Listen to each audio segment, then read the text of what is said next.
கோவையில் வரும் 15ஆம் தேதி நடைபெறும் முப்பெரும் விழாவுக்கு தொண்டர்களுக்கு முதலமைச்சர் மு.க.ஸ்டாலின் அழைப்பு விடுத்திருக்கிறார். அண்மை செய்தியாக பார்த்துக் கொண்டிருக்கிறோம். மேலும் மக்களவைத் தேர்தலில் வெற்றி பெற்றது போல் சட்டமன்ற தேர்தலிலும் வெற்றியை உறுதி செய்ய வேண்டும் என்றும் அவர் தொண்டர்களுக்கு வேண்டுகோள் விடுத்திருக்கிறார்.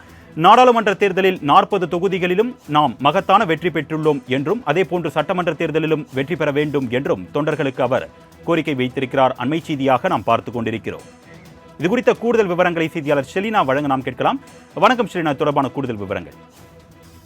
வரும் 15ஆம் தேதி முப்பெரும் விழா என்பது கோவையில் நடைபெற இருக்கிறது. இந்த நிலையில் முதலமைச்சரும் திமுக தலைவருமான மு.க.ஸ்டாலின் தற்பொழுது அன்பு உடன்பிறப்புகளுக்கு ஒரு மடல் ஒன்று எழுதியிருக்கிறார். அதில் குறிப்பாக கோவை குலுங்கட்டும், கொள்கை தீரர்களே திரண்டிடுக என்ற தலைப்பில் முதலமைச்சர் மு.க.ஸ்டாலின் தற்பொழுது அழைப்புதல் விடுத்திருக்கிறார். குறிப்பாக நாடாளுமன்ற தேர்தல் முடிவுகள் வெளியாகி இருக்கக்கூடிய நிலையில் நாடாளுமன்ற தேர்தலில் வெற்றி பெற வைத்த மக்களுக்கு நன்றி தெரிவிக்கும் விழாவாகும். அதே போல மறைந்த முன்னாள் முதலமைச்சர் கருணாநிதியின் 100ஆண்டு நிறைவு விழா பொதுக்கூட்டம், அதே போல முதலமைச்சருக்கு நன்றி தெரிவிக்கும் விழா என முப்பெரும் விழா என்பது கோவையில் வரும் 15ஆம் தேதி நடைபெற இருக்கிறது.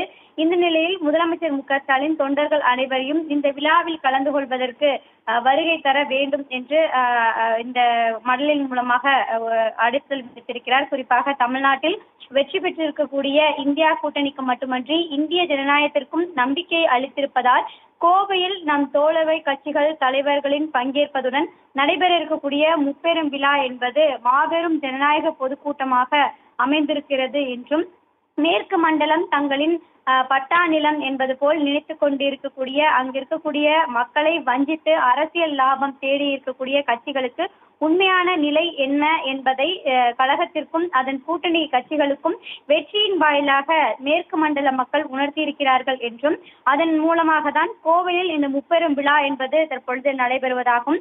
கழக மாநாடுகள், பொதுக்கூட்டங்கள், வெற்றி விழாக்கள் எதுவாக இருந்தாலும் அது வெறும் கூடி களைவதற்கான நிகழ்வல்ல என்றும், ஒவ்வொரு நிகழ்வுகளும் உடன்பிறப்புகள் பயிற்சிக்கான அரங்கமாக கருதப்படுவதாகும்.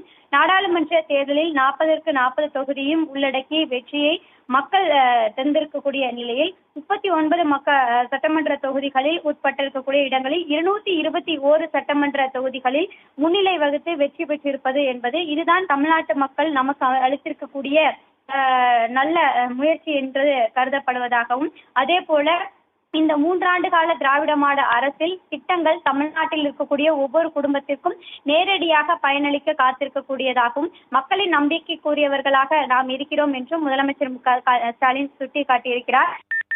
நமது என்பது நாடாளுமன்ற தேர்தல் மகத்தான வெற்றி பெற்றதை போல 2026 சட்டமன்ற தேர்தலிலும் 200க்கு மேற்பட்ட தொகுதிகளில் வெற்றி பெற்று உறுதியை செய்திட வேண்டும் என்றும், இதனை ஜூன் 15ஆம் தேதி கோவை முப்பெரும் விழாவில் நமக்கு ஊக்கமளிக்கும் இடமாக அமைந்திருக்கும் என்றும் முதலமைச்சர் மு.க.ஸ்டாலின் தெரிவித்திருக்கிறார்.